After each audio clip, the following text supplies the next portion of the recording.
Bienvenido a Lecturadio. Les narra Rafael Ángel Martínez, dándole las gracias a todos mis suscriptores por la confianza y seguimiento a mi canal. Sin ustedes, este proyecto no habría sido posible y los invito a seguir apoyándome y recomendándome a sus conocidos. Toquen la campanita de las notificaciones y me gusta para seguir creciendo. Sin más, el capítulo de hoy.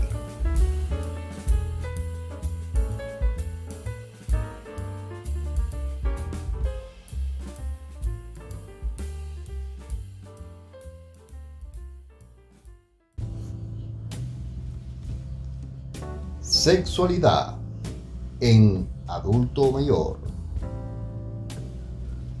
¿Qué ocurre con el sexo en esta época de la vida? Muchas personas creen que la vida sexual simplemente ha llegado a su fin, lo cual, a la luz de las investigaciones sexológicas actuales, se revela como un prejuicio, un preconcepto.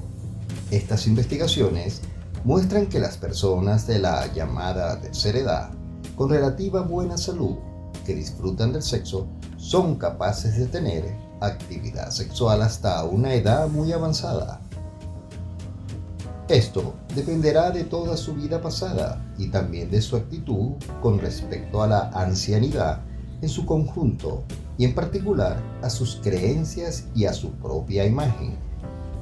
Si durante su vida ha concebido un lugar importante en la sexualidad, si la ha gozado plenamente, seguirá deseando y se obstinará en mantenerla.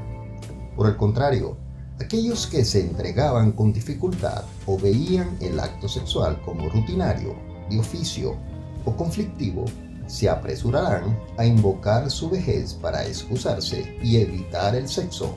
La presión social apunta a desexualizar a los ancianos, de los que, en general, se espera que cumplan con la imagen idealizada de dedicarse a cuidar a los nietos o al esparcimiento monótono, en fin, a convertirse en la clase pasiva, donde las pasiones no tienen demasiado espacio. Pero si éstas aparecen, quienes las viven frecuentemente reciben el apodo de viejos verde, chicos viejos o viejos sucios. El vigor de los hombres jóvenes es llamado lascivo en la vida de los viejos. La pasión femenina adopta tonalidad de locura, de una vieja loca.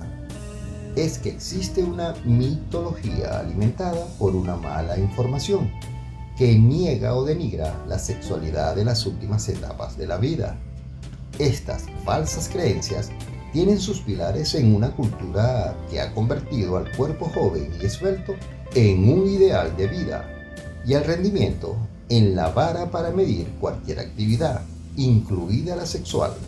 Nuestra experiencia como sexólogo nos muestra que las quejas entre las parejas de edad avanzada en general coinciden con las planteadas por los más jóvenes: interés por un lado y desinterés por el otro, pasividad o rechazos o dificultad para coincidir en la frecuencia del acto. Del mismo modo, también es posible abordar el tratamiento de ciertas disfunciones con el mismo grado de éxito que en las parejas más jóvenes. Horacio, 41 años. ¿Hasta qué edad el hombre tiene erección normalmente? José, 70 años. Soy separado y deseo tener una compañera, pero cada vez que le hago una proposición a una mujer, me dicen viejo verde. No sé si estoy equivocado, pues que a mi edad no tengo más derecho a la sexualidad. Cecilia, 42 años.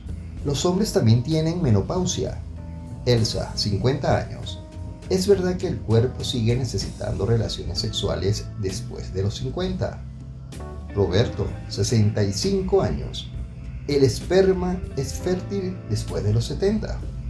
Algunos varones empiezan a manifestar preocupación cerca de los 40 años, cuando perciben que su respuesta sexual no es idéntica a la de los años anteriores. A partir de ese momento, comienza a ejercer una rigurosa autoobservación sobre su rendimiento sexual, lo cual los conducirá con bastante frecuencia a transformar una dificultad transitoria en un verdadero problema. Una vida amargada puede llevarla a cualquiera, pero amargarse la vida a propósito es un arte que se aprende. No basta con tener alguna experiencia personal con un par de contratiempos. Con respecto a la pregunta de Horacio, es necesario aclarar que la normalidad con relación a la erección tiene que ser ubicada de acuerdo a las características de la respuesta sexual de cada persona. La potencia normal de un hombre puede no serlo para otro. Si una persona ha tenido a lo largo de su vida erecciones firmes y confiables, es probable que así continúen mientras lo desee, aún teniendo en cuenta sus modificaciones orgánicas. De todos modos, la erección dependerá de su estado general de salud física y psíquica. En los varones, aunque hablamos de andropausia, no existe el equivalente a la menopausia femenina, en el sentido de que no hay un cese abrupto de la capacidad reproductiva, ni tampoco una disminución tan marcada de los andrógenos o testosterona, como sucede en las mujeres con los estrógenos. La declinación de los valores de testosterona es muy lenta y pausada, e inclusive puede darse en absoluto, ya que se ha encontrado que algunos hombres de edad avanzada tienen el mismo nivel de esta hormona que otros más jóvenes. La cantidad y movilidad de los espermatozoides es menor, sobre todo después de los 75 años, lo que no invalida totalmente la capacidad de fecundación masculina. Elsa pone el acento con su pregunta en el tema de la necesidad física de tener relaciones sexuales. Tal necesidad no existe. Una persona puede pasar toda su vida en estado de castidad, sin que por ello su salud sufra ningún daño. El sexo es una elección y no depende de una imposición biológica, aun cuando es necesario para la preservación de la especie humana. Sin embargo, para una persona que desea y disfruta de las relaciones sexuales, estas son iguales y necesarias a los 20, a los 50 y a los 70 años, con la ventaja que aquellos que han mantenido regularmente su actividad sexual tienen menos problemas.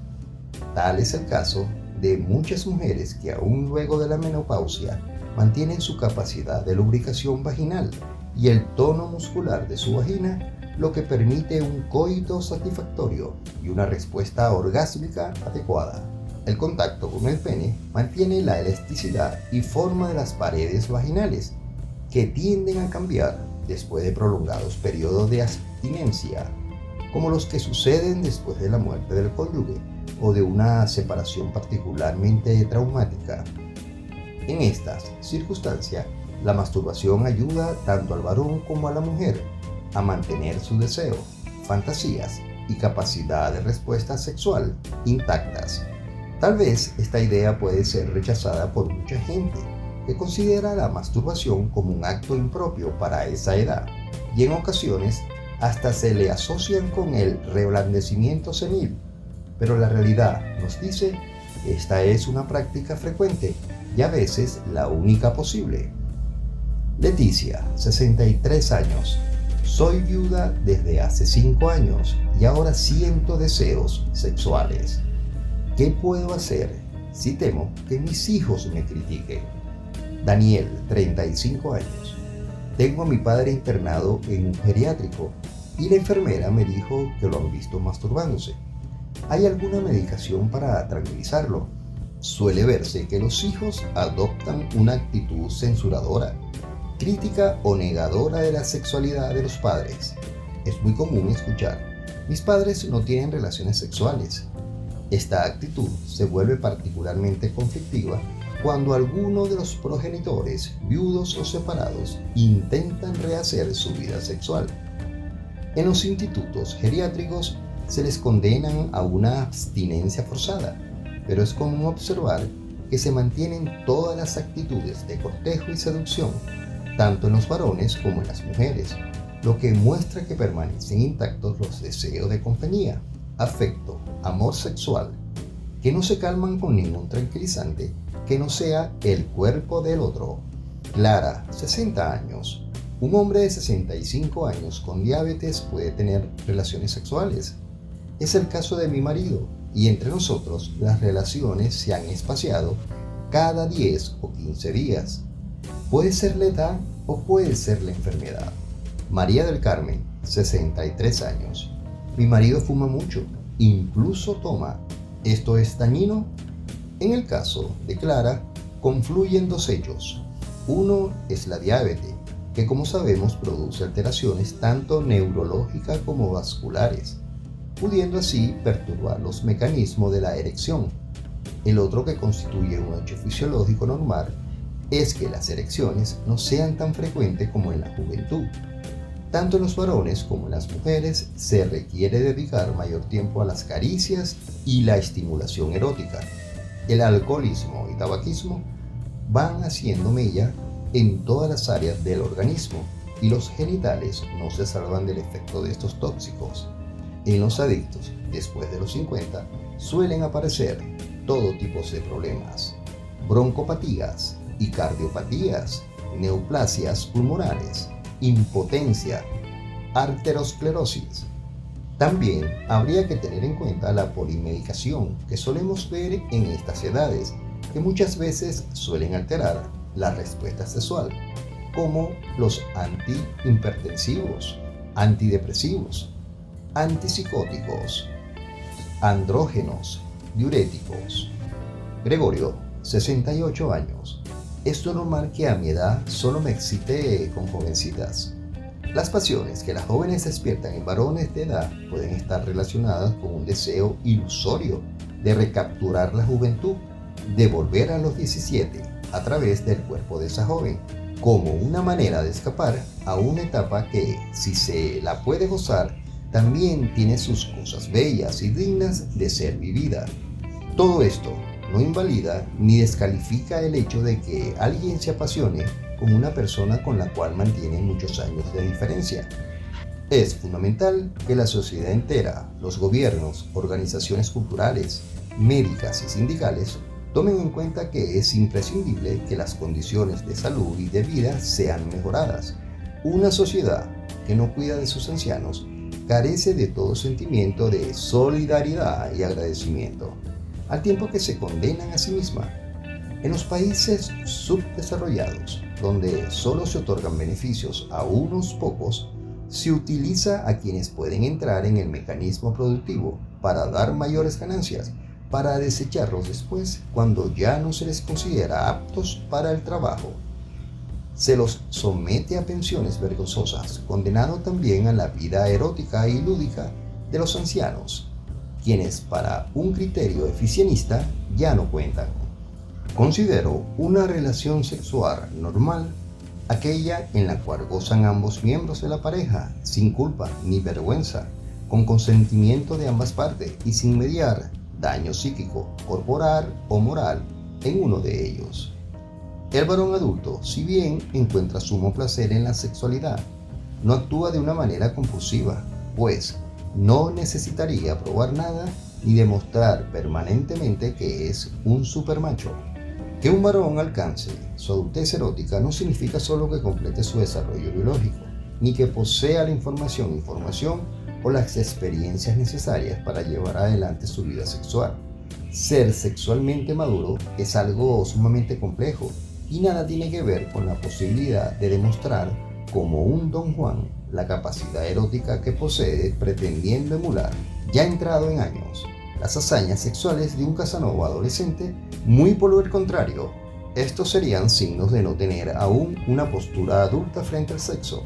Conocer las limitaciones que traen aparejados los años, disminución de la respuesta eréctil, un periodo refractarios más largo, mayor tiempo de recuperación entre coito y coito, necesidad de mayor y más vigorosa estimulación genital y extragenital, menor cantidad de eyaculaciones en cada encuentro, menor volumen eyaculado, y valerse de este conocimiento para seguir disfrutando del sexo serían las características propias de un individuo sexualmente adulto. El varón maduro puede gozar de las relaciones duraderas como asimismo de aquellas pasajeras o transitorias. Se sentirá seguro de sí mismo y no viéndose afectado por las normas de la doble moral en la que necesita disociar la pasión del amor. En cambio, en una relación adulta, esta dualidad estaría superada y existe la posibilidad de aunar la pasión y el efecto en una misma persona. Es cierto que también alguien puede vivir pasiones exaltadas con personas a las que conoce poco o con quien no ha tenido mayor intimidad, y todo eso se consume en un encuentro corporal sin afecto. En esta etapa adulta de la vida se va estereotipando un cierto modelo de respuesta sexual, de la plasticidad del adolescente que busca e indaga en su sexualidad. El adulto va cayendo, a veces en una vida sexual muy acotada y pobre. Solo acepta determinados juegos sexuales o repite una misma posición y siente que el sexo pasa a ser, sobre todo en el matrimonio, una obligación semanal, una labor más del día.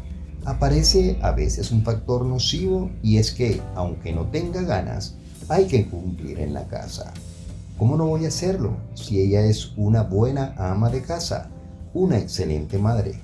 ¿Por qué se corre el riesgo de que la mujer se vaya con otro amante mejor?